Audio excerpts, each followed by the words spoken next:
Good evening. Welcome to session number 11, Prophecy for the Final Hour. I'm your host, Elizabeth McGee, and I'm going to continue teaching on a series that I've been doing now. This will be the third in a series on, the topic is called the restoration of the whole house of Israel, or the two houses of Israel. And this is a huge topic. It's very meaty. And so I'm going to approach it from another angle tonight, and I'll probably do another session next week because this is really huge. This is a huge paradigm shift. This is a huge prophetic understanding that is just really coming like a freight train, getting ready to really be manifested by the Lord amongst his people. So as a forerunner, I just want to tell you I have some understanding and I just want to impart it. So it's very exciting. We have talked about the history of Israel. Israel is a code word. I mean, I use those words because these words have so many nuances of understanding and meaning to them.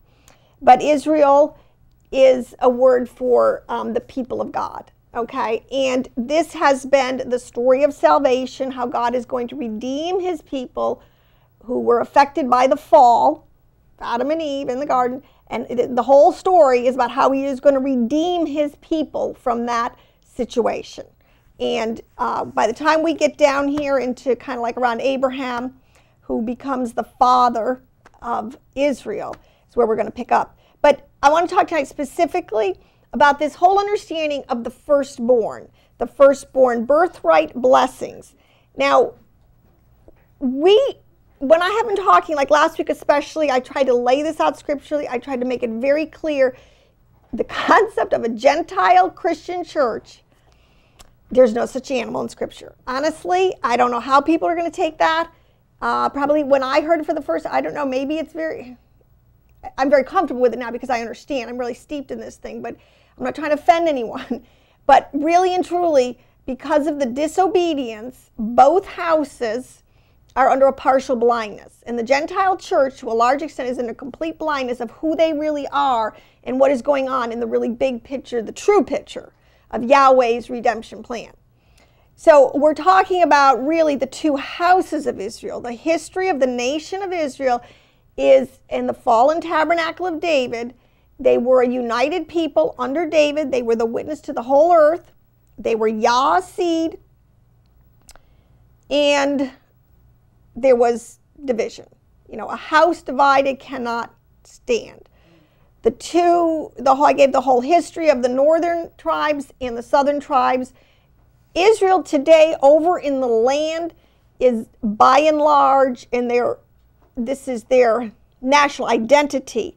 They really are the tribes of Judah and Benjamin and some Levites, people who have stayed loyal to that national identity. But there's a whole 10 tribes out there. They're called the lost sheep of the house of Israel. And I've been trying to explain that to everyone. When you read your Bible, especially Old Testament, you've got to keep straight who's who. The prophets were not confused. Yahweh is certainly not confused. If there's any confusion in this thing, it's us. Okay. So, again, we don't live in this today, like biblical culture, this Hebraic culture, where the passing on of these blessings is such a big deal. But so let's go back in time and let me unpack this thing, because this is huge to the storyline. Now we know that Yeshua is called, and it's Jesus, and you know, I'm getting more and more, we got to get back to our Hebraic roots, because Paul is very clear. He says that the root bears us. We don't bear the root. So in other words, if we're later day saints coming into this whole, let me put it this way, there was 4,000 years of history before Jesus came on the scene. And before we, as quote unquote, we see ourselves as these Gentile Christians, even came on the scene. So there was a whole thing growing here, because God calls it his vine, you know, different things, before we came on the scene. So that whole thing bears us, that history, all that, we're grafted into that. And we have to get back to that understanding if you really want to have spiritual sight in this thing. Now, Jesus, we know he is called the firstborn. He is called the firstborn over all creation. So let me tell you, when we talk about firstborn, he is preeminent. That's it. In the firstborn of Yeshua, he is called the firstborn among many brethren. He's also, another phrase, he's called the firstborn from among the dead. Now, I'm not going to go into those understandings, but I am going to now take it up in the natural, in the firstborn among God's people. This idea of, it says what it means as firstborn. You know, I'm a mother, I have 2 sons. I had one that was born first. I mean, it's not rocket science here. Okay, but there's a very important principle here. 2 principles I want to go over immediately. Now, if you study out patriarchally, one thing that will immediately stand out to you, when God designates who the firstborn is, most of the time, he's not picking the genetic firstborn. It's very important to understand because, you know, God is no respecter of people. This is a really important principle with God. When he's looking for a firstborn, he's not looking at the birth order, okay? He's looking at something totally different. The qualifications for firstborn from God's point of view have a totally different qualification to them. So in other words, Shem, who was called, he was the firstborn among his brethren. All right, let me just tell you in the firstborn what this means. Huge spiritual blessings and birthright are given to that sibling, that person in that nuclear family. This is not a small thing. I mean, so Shem was the middle of the brothers. You had Ham, Shem, and Japheth, okay?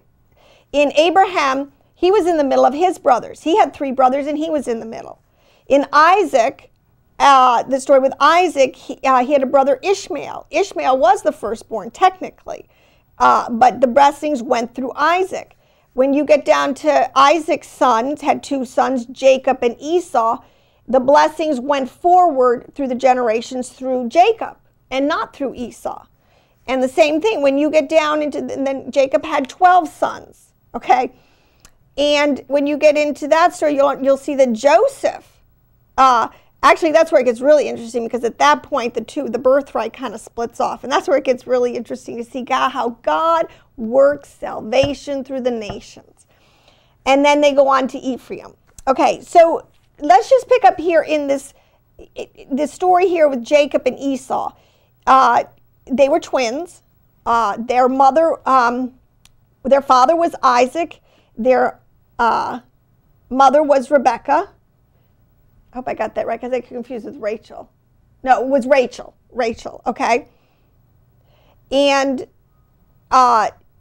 there's a whole story about how Jacob deceived or connived or maneuvered, manipulated, whatever, to receive these birthright blessings.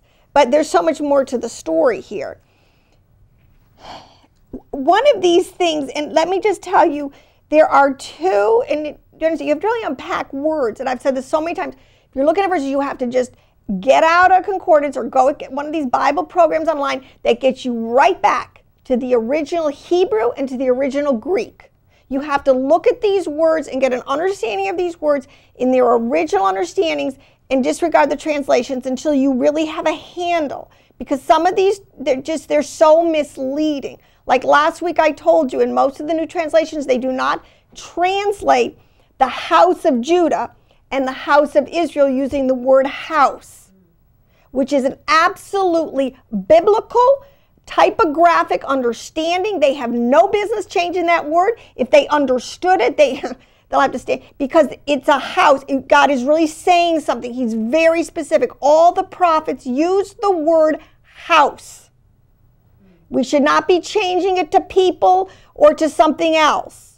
This is a very important. You got to stick with the topical words that God is using in the parables. This is a really important principle and why we're always so off in left field sometimes. There are 2, if you study out the story of Jacob and Esau, there's 2 words. There's really 2 things going on here, okay? Esau comes in, the story goes, from a big hunt, and he's famished, and his brother's in the tent and cooking something, and he smells it, and he says, oh, give me some of that porridge. I'm like starving to death. And Jacob says, well, yeah, I'll give you some, but you got to give me your birthright, okay? Because technically, genetically, Esau was born first. And so the story goes that Esau was like, oh yeah, all right, whatever. If that's what you want, take it. Just give me something to eat. And he wolfs it down, he gets up and he leaves. Okay, but it's not just a little Sunday school story. Then there's another part where at the end, Jacob, his father Isaac, is very old, and he is ready now to establish the final, like his last will and testament, how these birthright blessings are going down, who's going to get them, and what they're going to mean. He gives the blessing to Jacob, but at the same time, Jacob went in all dressed up, kind of like his brother Esau, that his mom, had helped him do to get this blessing. Okay, so let's try to unpack that with him a little more Hebraic understanding, so we can see what's going on. The words. There are two different Hebrew words used in these two stories. And this is absolutely paramount to understand and unlock prophetic meaning. The meal that is a word, okay, when Jacob and Esau, when he sold his birthright for the porridge. So, okay, that is a word called, and I'll probably massacre him, Bekora, okay? And it means birthright.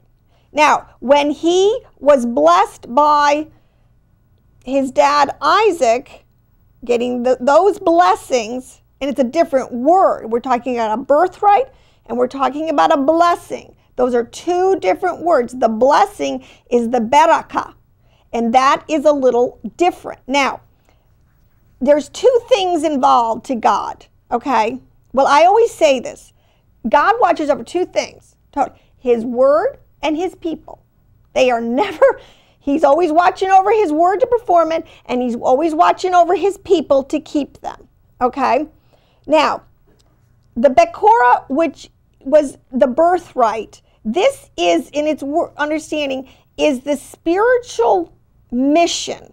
See, God, this is something that Shem understands. After the flood, when Shem received the birthright blessings, and in this was the high priesthood, in this was the spiritual inheritance. In other words, I've tried to tell you this before. From Adam on, these people knew the storyline. They knew what had happened in the garden. They knew what was at stake. They had a special mission to keep alive through all of the generations. This is the oral Torah, God's plan of salvation, what had happened, what he was going to do, okay? This concept of spiritual birthright, the spiritual birthright, meaning you are Yah's seed, because, I don't want to get into this, but it's important to the storyline, because in Genesis 3:15 it says that there are two bloodlines. There are two seeds growing. So in other words, the birthright is you are Yah's seed, and you have responsibility before Yahweh to keep this thing straight as you move forward in your generations, your offspring that's going to come from you in this thing. The Shem received it because Shem, after they came off the ark and everything came down and they're all repopulated and everything, Shem, and this is where God's looking at the heart. He's looking to see who takes this thing seriously. This is the whole point. This is not a small deal to God. I mean, look at, if God is saying, I'm your father, and you just like, so, oh well, fine, great. I'm just going to go off and do what I want to do. No. If you're receiving, God's looking for somebody who understands it, gets it, and is very interested in preserving this. Okay, this is a big, big deal. When he saw Shem and he saw the way it was playing out with the brothers and the repopulation and what was going on, it was very obviously that Shem was the one who was staying in the house of his father Noah and was seriously keeping, understanding, discerning, being filled with and believing hope in the messianic promises. I hope I'm making sense here and it's really clear. Okay, the other part of this, and this is, and so the whole story is that Esau, He couldn't care less. It's like, well, so what? I mean, like, you know, it's like heaven that's pie in the sky. I'm about now. I'm a now person. I'm hungry now. I don't care about the future. I want what I want now, okay? You know, we're told very clearly, we're sojourners through this world. We're not going to get it now, okay? This birthright is not going to be manifested to us right now. Okay, now the other part of this, the barakah, is, and this is where even more people are interested in this, in the birthright. This causes a lot of problem, because this one, okay, so God isn't going to give you a big promise and then give you no resources to do his will. Okay, they always say if God calls you, he will equip you. Okay, so he calls his spiritual birthright children, so to speak, to keep the truth moving forward and to teach it to their children, who will teach it to their sons, who will teach it to their sons. Okay, the other part of this thing is the spiritual, by the transfer of wealth. This is really what Esau was interested in. Now this one, okay, Jacob wanted the birthright. He had to get the birthright, the fact that he was the spiritual, he got it. He wanted, you know, the whole point of he dwelt in tents, he was a meditator, he was studying Torah. He has the typology of somebody who's very serious and spiritually minded. He got it. He believed it. And his mom, you know, they got it together. Okay, Isaac was, I don't want to get too lost in this thing. The other part of this thing is, and this is what happened with Abraham and others, the wealth that they accumulate in their lifetime. God says, I will bless you. I'm not just going to bless you with my name. I'm going to bless you materially and physically and with health and with strength and with the fruit of your womb and in everything. So you're going to be a great nation. I mean, this is not going to be no small deal. God is going to make a display of his glory and his people in all the earth, okay?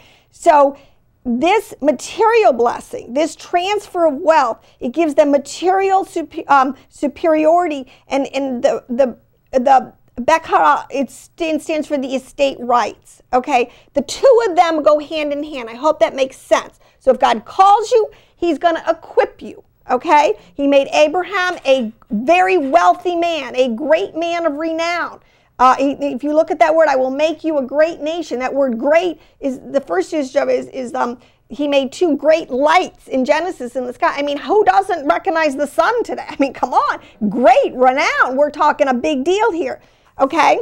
I mean, people are still talking about the name of Abraham. Everybody, whether you're, you know, an Ishmaelite or whatever, Abraham is a big patriarch of a lot of people.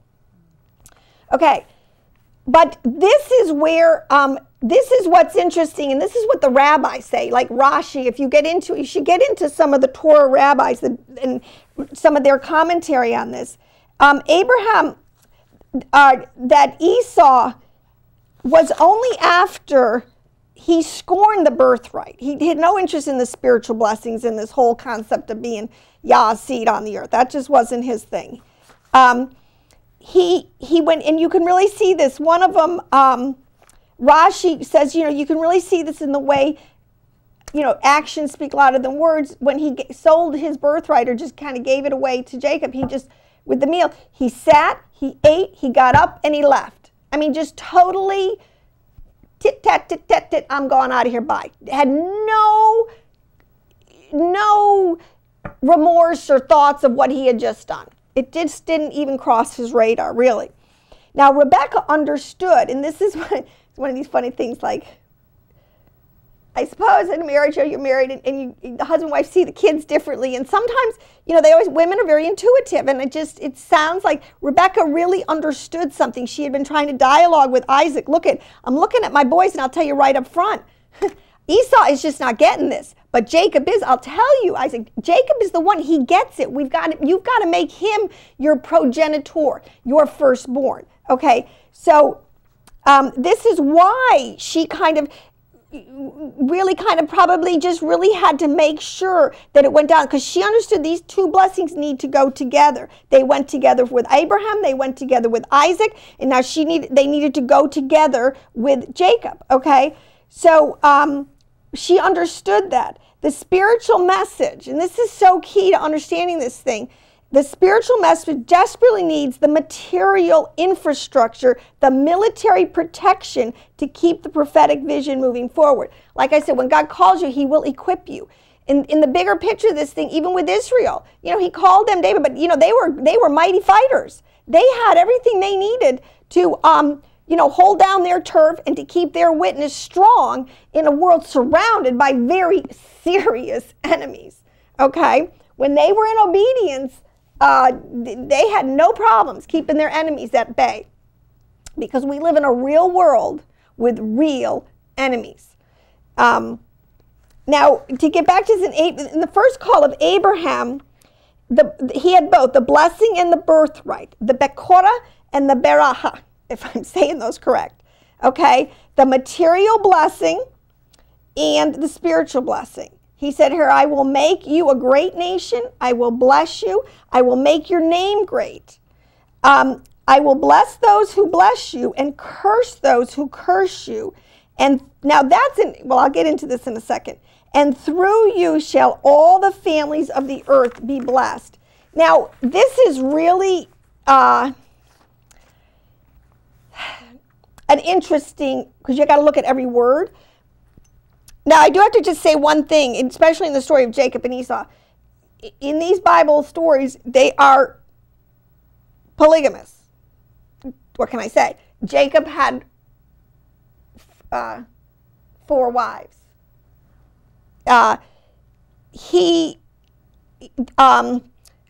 had to designate. One of the things, there's an expression called the legal expression of the first, the rule of the birthright. I mean, after a while, this thing got codified. There were all sorts of rules. By the time it gets into the temple time, it's a whole different animal, really. But with the patriarchs, there's something really big going on here. But it is designated, there's a verb that is used, yakur, which it means he shall acknowledge, meaning the patriarchal father had the right, that was part of his responsibility, to kind of discern, and with Yahweh in dialogue, who these birthright blessings should go to. And like I just demonstrated, it's not necessarily the genetic firstborn. So, but when you really study out some of the promises that God made to Abraham, carried to Isaac, to Jacob's 12 sons, down through Joseph, and finally into Ephraim, okay? This is huge. But so I want you to see one thing, that he said he will make him a great nation. Now that word nation actually is the word where we get our word goy from. The nations. It really is, it just all the Gentiles, this was going to be a big, his offspring was going to be a big deal. Now, to the point where it moves to a different word, that all the families of the earth will be blessed through his seed. That word families, and this is very important to the storyline to understand, because you know what, I'll tell you something, when you look back at this, God did exactly what he said he was going to do. We might not have seen it all the time and recognize, he did exactly. This has all been done now. This is really kind of funny, because we're looking back now. The word families is really the word blood relative, blood kin, like your clan, your nuclear immediate family and relatives. We're not talking about some big nation, the whole dispersion. It works both ways, okay? Abraham's a great nation, but his seed is in just about every nuclear family on the planet. So this thing has really played out. It's very, very interesting. So he will give, the things, some of these words he will, like I said, he will give him great renown. The same word is the 2 lights that he made on the day of creation in Genesis. He will make, in this word, will bless, to give favor. He will make great, in this is a process. It's going to take time. This didn't happen overnight. This has sort of been the plan of the ages to become. Now, the blessing, this is where it's so interesting. When you really look at words and study their components and really get down to it, they say such deep things. But Vilna Gaon is a very famous rabbi, Jewish rabbi, and he looked at this word. He had some little commentary on it, which is really interesting. And he said, that, and it's true because I looked it up to him, that within the word curse is the word light. So in other words, what we're really hearing here, so I can't trust the translations, Okay, I will bless them who bless you, and I will curse them who curse you. That is the word curse, which means to lightly esteem. Those who, in other words, and it's sort of like Esau. He just blew it off. He had no, it didn't mean anything to him. And because you lightly esteem, you blow it off, you curse it eventually, you will come under judgment. Because this is just the way it works. If you're not going to stay in God's house, stay under his protection, you got to there to the big bad. It's a big bad world out there, people. I am sorry. Because the enemy, it's like he's a roaring lion. He's looking around who he can devour. So as far as I'm concerned, stick close to the house. But Esau scorned this birthright. And in other words, so this idea of the light in the word, OHR is the word for light, which is another student. Here is couched the spiritual blessing. That in other words, I will, those, let's see, how do you explain this? That it has the word, that he will be a light to the nations. In other words, this blessing is going to contain within it the light. And it did all happen, the light of the nations. And you're either going to highly esteem it or you're going to blow it off. There's really not a lot of middle ground. And really and truly, people, and that plays out in your own nuclear family. How many believers, you know, your family just has no esteem for your salvation. They think all your spiritual stuff is a bunch of, why are you being so spiritually minded? Why aren't you got your head in the world and getting ahead and doing all this kind of stuff? I mean, this has always been a problem. The true believer understands and sees the light, the blessing in the thing. Those that walk in darkness, they don't see the light, and it becomes a curse to them. I hope that makes sense.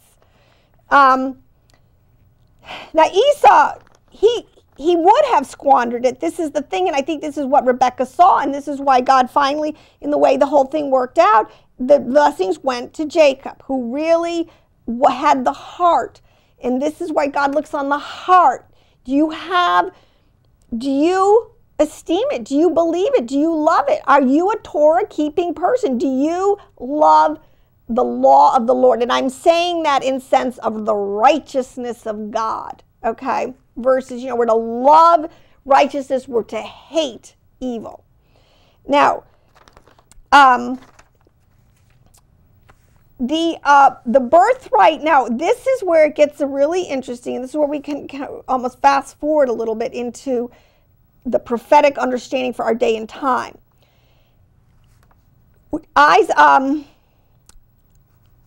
Well, this, I just want to say this other thing. One of the reasons, and this is what another rabbi said, which I thought was really interesting because I can see this being played out, but Isaac felt that Jacob was out of touch, that he was too studious, too spiritual. He had his head in the clouds. He was always daydreaming, you know, kind of like Joseph about all these great promises. Wow.